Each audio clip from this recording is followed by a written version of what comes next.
আসসালামু আলাইকুম সবাইকে। প্রথমেই ভাঙা গলার জন্য ক্ষমা চেয়ে নিচ্ছি। চলুন দেখে নিই ২০-৩০ জন মেহমান আসলে নার্ভাস না হয়ে কীভাবে কোনোরকম ভাজাভুজি ঝামেলা ছাড়াই পারফেক্ট ৩ কেজি চালের পোলাও করা যায়। আমার একটা রাইস কুকারের পাতিল আছে যেটাতে সমান, সমান ৩ কেজি চাল হয়। এখানে ৩ কেজি চাল হয় একদম সমান, সমান। তো আমি এই পাতিলে ঠিক ২ পাতিল পানি উঁচু, উঁচু করে ২ পাতিল পানি এই পাতিলটাতে নিয়েছি। আমার এই পাতিলটা মূলত ৫ কেজি চালের পোলাও করা যায়। আমি আজকে ৩ কেজি চালের পোলাও করছি। তো এই পানিটা সমপরিমাণ নিয়েছি। আগুন কিন্তু নিচে অলরেডি আমি দিয়ে দিয়েছি। তার মধ্যে আমি ১৫০ গ্রাম বেরেস্তা দিয়ে দিচ্ছি। ১৫০ গ্রাম বেরেস্তা।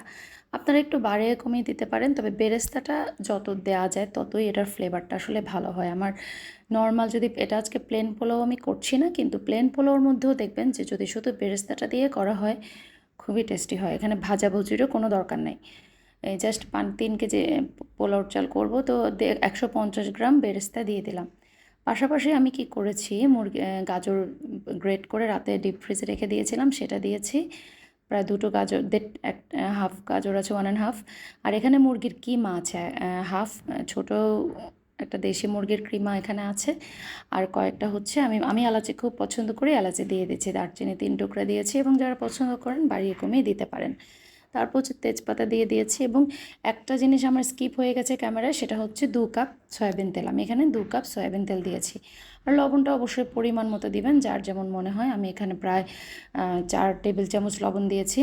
তারপরে এটা হচ্ছে গিয়ে চায়না গ্রাস, অর্থাৎ পোলাও পাতাও বলে থাকে অনেকে, থাই পাতাও বলে থাকে। তো এই সমস্ত গোটা গরম মশলা দিয়ে পেঁয়াজ বেরেস্তা, গাজর কুচি এবং কী বলে এটাকে, চিকেন গ্রেট করে দিয়ে তারপর ভালো করে ফুটে ওঠার পরে আমরা পোলাওটা দিয়ে দেবো। এখানে পোলাওটা কিন্তু আমি ধুয়ে প্রায় ২ ঘন্টা পর্যন্ত রেখে দিয়েছি। মানে পোলাও রান্না করার ২ ঘন্টা আগে আমি পোলাও চালটা ধুয়ে রেখেছি।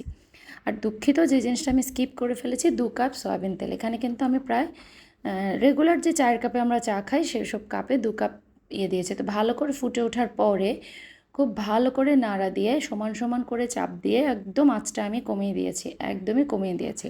এবং এতে করে আর ১৫-২০ মিনিট থাকবে। তো আমি এখানে সব ধরনের কালারফুল ক্যাপসিকামকে হালকা একটু ভেজে নিচ্ছি, বেশি না, খুবই হালকা, যাতে বাচ্চারা যেহেতু কালারফুল জিনিস পছন্দ করে। তো দেখেন কি পারফেক্ট ঝরঝরে হয়েছে পোলাওর চালটা।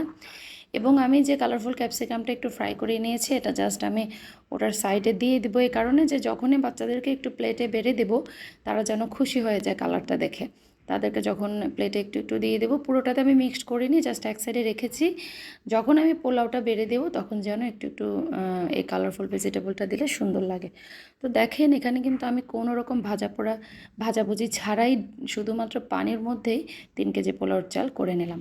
তো আসলে ভয়টাই আমাদের সব কিছু কাবু করে ফেলে। ভয় না পেয়ে একটু সাহস নিয়ে করে ফেললে সব কিছু হয়ে যায়। তো সবাই আমার ছেলের জন্য দোয়া করবেন। মূলত আমার বড় ছেলের জন্মদিন, কেক কাটছে আমার ছোট ছেলে, অস্থির কেক কাটার জন্য। তো সবাই ওর জন্য দোয়া করবেন, ওর জন্য মানুষের মতো মানুষ হয়। আর আপনারা যারা নিয়মিত আমার ভিডিও দেখেন তাদেরকে অনেক অনেক ধন্যবাদ। তাছাড়া আজকে আমার ভয়েসে একটু সমস্যা হচ্ছে, যদি বুঝতে সমস্যা হয় আমাকে জানাবেন। এটা হচ্ছে পাশাপাশি আমি আজকে একটু নেহারি করেছি। নেহারির রেসিপিটা ইনশাআল্লাহ আপনাদেরকে আরও একবার দিয়ে দেবো। আসসালামু আলাইকুম সবাইকে। সবাই দোয়া করবেন এবং ডিএস ক্রিয়েশনের এবং সৈয়দ ওয়াকিমুন্নেছা পেজের সাথে থাকবেন। আসসালামু আলাইকুম।